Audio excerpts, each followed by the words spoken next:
Salmებით და მადლობა, მინდა რამდენიმე საკითხი მოვხაზოთ, რაზეც სასურველია ვილაპარაკოთ დღის ამბებში, თორემ სიახლეები იმდენად ბევრია, რომ გუშინდელს ვეღარ ვიმეორებთ ახალი რაღაც ნიუსების სეტყვა არის და სამწუხაროდ ყველა ნეგატიურია. მაგალითად, საქართველოსა და დონეცკის ეგრეთ წოდებულ რესპუბლიკას შორის გაფორმდა ხელშეკრულება საქართველოს დღევანდელ საჭეთმპყრობელთან ბიძინა ივანიშვილთან დაკავშირებული და ახლოს მყოფი ბიზნესმენის ვალერიანე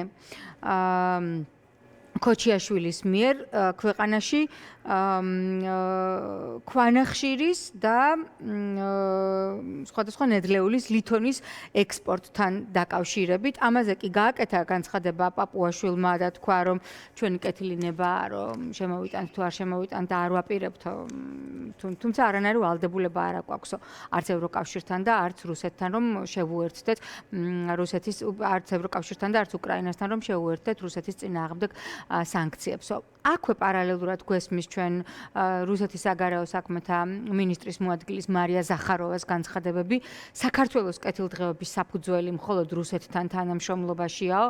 უკვე განიხილეთ ჩვენს გადაცემაში თემა, როგორ აღმოჩნდით ნატოს ანგარიშის მიღმა, როგორ საუბრობს ჩვენს შესახებ ნეგატიურ კონტექსტში ვაშინგტონში სენატორი ჯიმ რიში, რომელიც არაერთი წელია საქართველოს მოუწოდებს შეწყვიტეთ ანტიამერიკული რიტორიკა, დაეხმარეთ თქვენს მოქალაქეებს, დაიცავით ადამიანის უფლებები, იყოს სამართლიანი სასამართლო, თუ გინდათ ჩვენთან მეგობრობა, თუ არ გინდათ, მაშინ შევწყვიტოთ ეს მეგობრობაო და ასევე ევროკავშირის რეზოლუცია, რომელიც მზადდება, 35 დამატება შევიდა ამ რეზოლუციაში, რომელიც საკმაოდ ნეგატიური იყო პირველი რედაქციითაც და ახლა მოკლედ პროპაგანდისტების სანქცირების პროცესი, როგორც ჩანს, კიდევ უფრო მოახლოვდა და იმეცსა და პოსტივის დიდი ალბათობით რუსთავი 2-ც დაემატება. მოგესალმებით, ბევრი თემა, მაგრამ იქნებ მოვესწროთ ლაპარაკი. ბევრი თემა, მივესალმებით თქვენს მაყურებელს, მივესალმებით პოლიტპატრონებს. ძალიან ბევრი მნიშვნელოვანი და როგორც ძალიან სამწუხარო ჩვენი ქვეყნის და ჩვენი ეროვნული ინტერესისთვის თემები განიხილეთ და ბოლოდან დავიწყებ, რასაც ევროკავშირის წევრი სახელმწიფოები, დიდი ბრიტანეთი, ასევე ამერიკის შეერთებული შტატები ჩვენთან დაკავშირებით აკეთებენ და ის ნაბიჯები, რეზოლუციები იქნება პოლიტიკური ნაბიჯები თუ სამართლებრივი ნაბიჯები, მაგალითად სანქციები. ეს ყველაფერი არის ის, რომ ბიძინა ივანიშვილმა ერთპარტიულადაც არა, იმიტომ რომ მათ დაჯგუფებას პარტია არ ქვია, ეს არის რაღაცა ბიძინა ივანიშვილის და მის ირგვლივ მყოფი 10 ადამიანის მიერ მიღებული გადაწყვეტილებების შემდეგ, როდესაც რობოტებივით ყველა ერთი მეორეს მიყოლებით იმეორებს.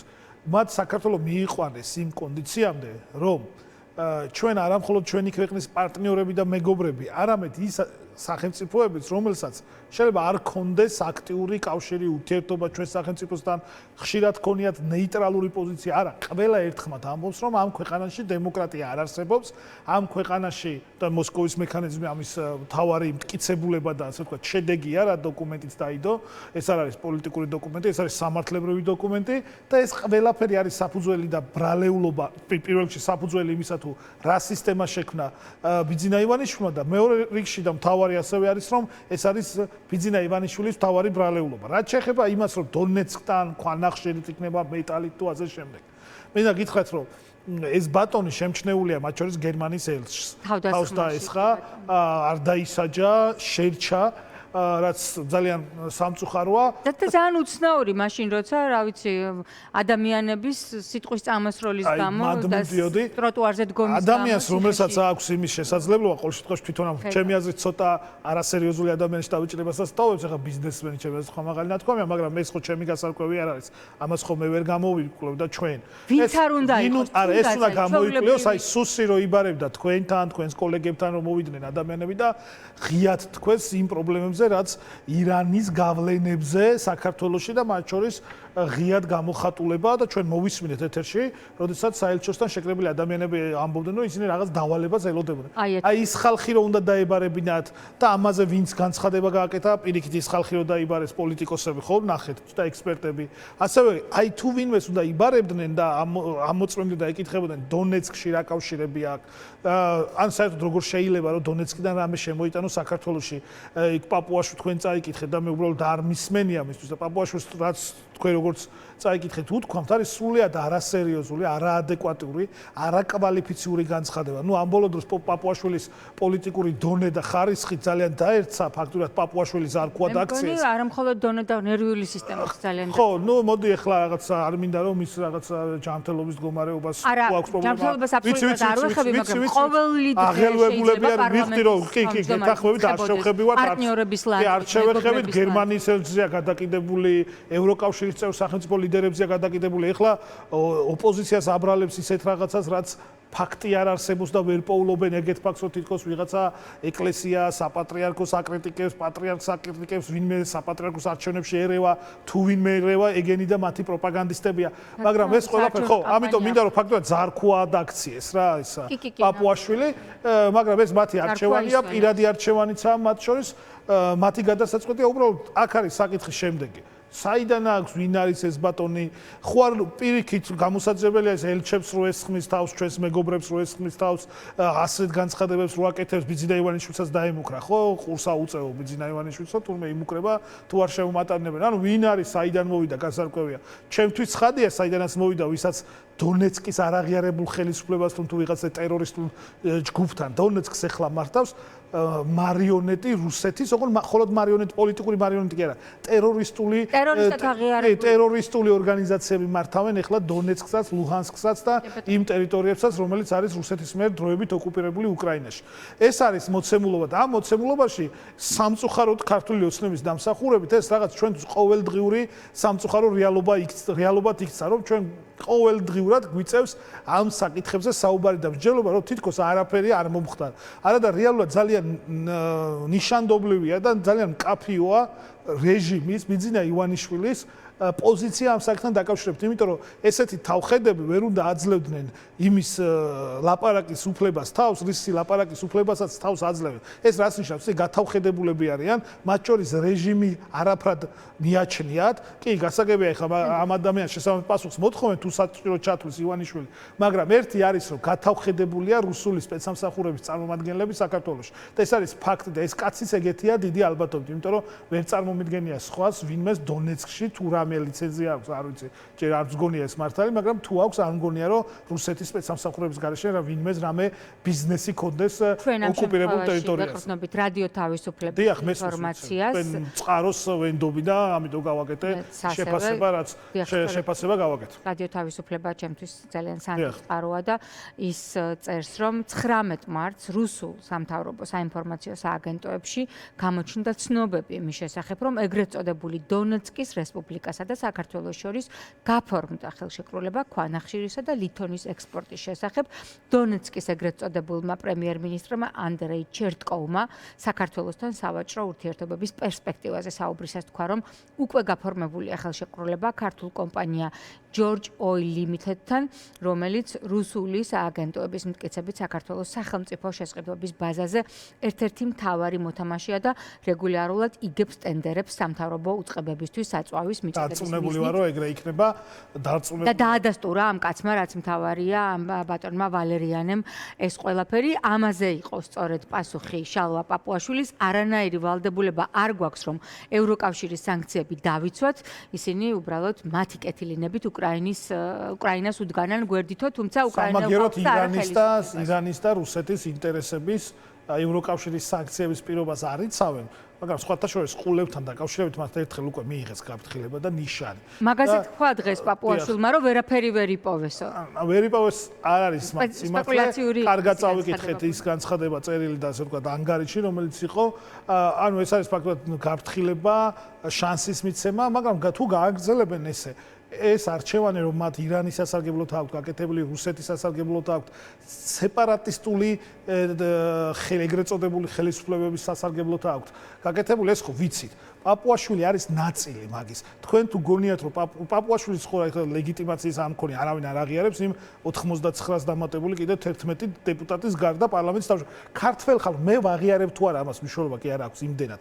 რამდენადაც ორი მთავარი სუბიექტი არ აღიარებს. ერთი ქართველი ხალხი და მასი აბსოლუტური უმრავლესობა და ეს კარგად გამოჩნდა 4 ოქტომბრის არჩევნებზე და მეორე საერთაშორისო საზოგადოება მათთან არანაირი კომუნიკაცია არ აქვს. რომელი მნიშვნელოვანი დელეგაცია ჩამოსულა საქართველოში ბოლოს პოლიტიკური ინტერესიდან გამომდინარე. ხო? არა, იმას არ ვამბობ, რომ ვინმე არ ჩამოვა და კი, ჩამოვა, ოღონდ ეს ჩვენი ქვეყნის ეროვნულ ინტერესებზე დაყრდნობით კი არ იქნება და ჩვენი ქვეყნის ეროვნული ინტერესებიდან გამომდინარე. არამედ მათი იმ ქვეყნების ეროვნული ინტერესებიდან გამომდინარე იქნება, იმიტომ რომ ამათ ძალაუფლება ხელში აქვს ჩაგდებული კონსტიტუციით დარღვევით, არჩევნების გაყალბებით და მიტაცებული აქვს, რომელიც დაფუძნებულია პროპაგანდაზე და ძალაუფლების ძალოვანების გზით მიტაცებულ ხელისუფლებას და ამაზეა ახლა ტროტუარის გამო დღეს 2-3 ადამიანი დაიჭირეს ტროტუარზე დგომ. კი და რამდენიმე პროცესი გადაიდო, ხო? ეს არის და ეს. ჩამოსვლა არ ჩამოსვლაზე მოდი ლოგიკურად მივაბავ. შეერთებული შტატების სახელმწიფო დეპარტამენტის წარმომადგენელი პიტერ ანდრეოლი იყო საქართველოში და ის შეხვდა კოალიცია ცვლილების ლიდერებს და არა მხოლოდ ოპოზიციის სხვა წარმომადგენლებსაც, მათ შორის ოპოზიციური ალიანსიდან. მე როგორც მივხვდი, სამუშაო შეხვედრა ჰქონდა ოპოზიციასთან და არა ხელისუფლების წევრებთან, მიუხედავად იმისა, რომ ყულევის, უბრალოდ ფოთის და ანაკლიის ტერმინალები და პორტები მოინახულა. თუ შეგიძლიათ მოგვიყევით ნიკა გვარამიას განცხადება იყო ასეთი, რომ ჩვენ მას მკაცრად ვუთხარით, რომ არ იქნება ვაჭრობა. იყო წინადადება, სადაც საჭირო იყო ამ არ იქნება ვაჭრობაზე პასუხი აუცილებელი. ზუსტად ჩვენ ამ შემთხვევაში არა მხოლოდ ალიანსი, არამედ პარტია ახალი გიორგი ბუტიკაშვილი, ჩვენი საგარეო მდივანი, ყოველთვის ხაზგასმით ამბობდა იმას, რომ კავკასია და როგორც მნიშვნელოვანი გეოპოლიტიკური სავაჭრო გზა შუა აზიასა და ევროპას შორის ყველაზე მდიდარ ეკონომიკურ ბაზარს შორის და ყველაზე მდიდარ რესურსს შორის კავშირი და ჩვენ ამას ღიად ვამბობთ და ჩვენი პოლიტიკის გამსაზღვრელი ერთ-ერთი მნიშვნელოვანი პირობაა რომ საქართველოში როცა ჩვენ მოვალთ ხელისუფლებაში და ეს მალე იქნება ამ გზას ექნება უდიდესი მნიშვნელობა ზუსტად ჩვენი ქვეყნის ეროვნული ინტერესი და ამერიკის შეერთებული შტატების და ევროკავშირის, ევროპის და შუა აზიის ეროვნული ინტერესები თანხვედრაშია ერთმანეთთან. ანუ საქართველო, სომხეთი და აზერბაიჯანი, კავკასია, სამხრეთ კავკასია, ეს შავი ზღვის რეგიონი არის უმნიშვნელოვანესი. ამისთვის იყო ჩამოსული ეს ადამიანი და აინტერესებს მთელ მსოფლიოს აინტერესებს როგორც მნიშვნელოვანი ალტერნატიული სავაჭრო გზა, რომელიც საქართველოს მოსახლეობას გაამდიდრებს ძალიან მალე და არა მხოლოდ საქართველოს მოსახლეობას, არამედ რეგიონს და საქართველოს დაუბრუნებს რეგიონში ლიდერობას, პოლიტიკურ, გეოპოლიტიკურ ლიდერობას. ერთადერთი ვის ინტერესში ეს არ შედის, არის რუსეთი და ბიძინა ივანიშვილი, იმიტომ რომ ბიძინა ივანიშვილი არის რუსეთის ინტერესი საქართველოში. გამაოგნებელია რომელიმე ხელისუფალს კონდეს მსგავსი ისტორიული შანსი, რომ საქართველო პირველ რიგში გახდეს ევროკავშირის წევრი. მეორე, კონდეს უმჭიდროვესი ურთიერთობა ამერიკის შეერთებულ შტატებთან. მესამე, იყოს ყველაზე მოკლე და ყველაზე, ასე ვთქვათ, მჭიდრო დამაკავშირებელი გზა შუა აზიასა და ევროპას შორის. ისტორიულ და ყველაფერს ერთად ანადგურებდეს. ეს შეუძლია მხოლოდ საქართველოს მტერს, რუსეთის ინტერესია და ვინმეს კონდეს ამის შანსი, რომელსაც ოქროს ასოებით ჩაეწერება საქართველოს ისტორიაში ამ შანსების გამომყენებელი ადამიანები და პოლიტიკური გუნდი. და ესენი ამ შანსებს ანიავებენ. ესენი ჩაეწერებიან აუცილებლად საქართველოს ისტორიაში. ეხლა რაც შეეხება ვაჭრობის საკითხს, ძალიან მნიშვნელოვანია. ამ ბიძინა ივანიშვილს ერთადერთი რაც აინტერესებს, ეროვნული ინტერესი კი არა. ბიძინა ივანიშვილს აინტერესებს პირადი ინტერესი და ნორმალიზება. ხშირად ვაკრიტიკებთ ჩვენ კოლეგა პოლიტიკურ პარტიებს, ვინც ალიანსის გარეთ არის, რომ ნორმალიზება რის ხარჯზე? ჩვენი პოლიტპატიმრების ხარჯზე? როდესაც ნიკამელია, ელენე ხოშტარია, გამაოგნებელი, სრულად აბსურდული ბრალია გორივეც მინდა გითხრათ. საბა სხვითარიძე, გელა ხასაია, ოლისე ცხადაძე, ანდრო ჭიჭინაძე, ბევრი ძალიან ბევრი მიმინოშვილი ყველა. პაატა მანჯგალაძეზე მოისმინეთ ალბათ დღეს. როგორც სახალხო დამცველის, ისე ქართული ოცნების პარლამენტის თავმჯდომარის გამაოგნებელია. თან კაცი სამართალმცოდნე. პაპუაშვილი არის ზარქუას როლის შემსრულებელი. ზარქუა გადაიყვანეს ეგრეთ წოდებულ სათადარიგოს კამზე და ეხლა ზარქუა შეავსო პაპუაშვილმა, იმიტომ რომ მათი რესურსი ამოწურვადია. ზოგს გამეორებაც ისი როლის შემსრულებელია კახა კალაძე, რომელიც ამბობს, რომ ხოშტარიას 4 შვილზე ცოტა ადრე უნდა ეფიქრაო და ნუ ნინო წილოსანზე აღარ ვსაუბრობ პრობლემას. პაპუაშვილის პოლიტიკურ მესიჯებს მაინც ამოს, რასაც ჩაუგდებენ და ვიღაცის როლს ათამაშებენ. რასაც ისინი ამბობენ ელენესთან დაკავშირებით, ერთ-ერთი ელენეს ამით ისინი ვერაფერს დააკლებენ. ეს ერთი. მეორე, არსებობს ეხლა ამ ქვეყანაში, ამ ქალაქში, არსებობს რაღაც ღირსება, არსებობს რაღაცა პასუხისგებლობა. მეცაც გეტყვით. პასუხისგებლობა, როცა პატიმრის ოჯახზე საუბრობ, ოჯახი კი არ ოჯახის რაღაც ნიშნის მოგებით კი არ უნდა ელაპარაკო. პირიქით, ყურადღებას აქცევენ ადამიანები პატიმრების ოჯახებს. ეს ამ კულტურაში, ამ მაღალ საზოგადოებრივ კულტურაში ცხოვრობთ ჩვენ. და ამ კულტურიდან ისინი არიან სულად გარიყულები. თავადაც კალაძეზე რა უნდა ვილაპარაკო? ისტორიებით მოვიდნენ ხელისუფლებაში, ანუ ამ ხელისუფლებამ ძალიან კარგად იცის, რომ საზოგადოებისთვის ძალიან სენსიტიურია არა მხოლოდ ის 4 შვილის დედას რა შეიძლება დამართო, უდანაშაულო პატიმრები გყავდეს თუ არა ციხეში, არამედ ციხეში პატიმრებს როგორ ექცევი და როგორ მოიხსენიებ მას შენ გარეთ, ან როგორ ერთგულობ შენ მას, ამაზე უდიდესი მნიშვნელობა აქვს აქვს უფლება საერთოდ ვინმე მილაპარაკოს ვინმეს ოჯახზე, შვილებზე და ვის წინაშე აქვს პასუხისგებლობა.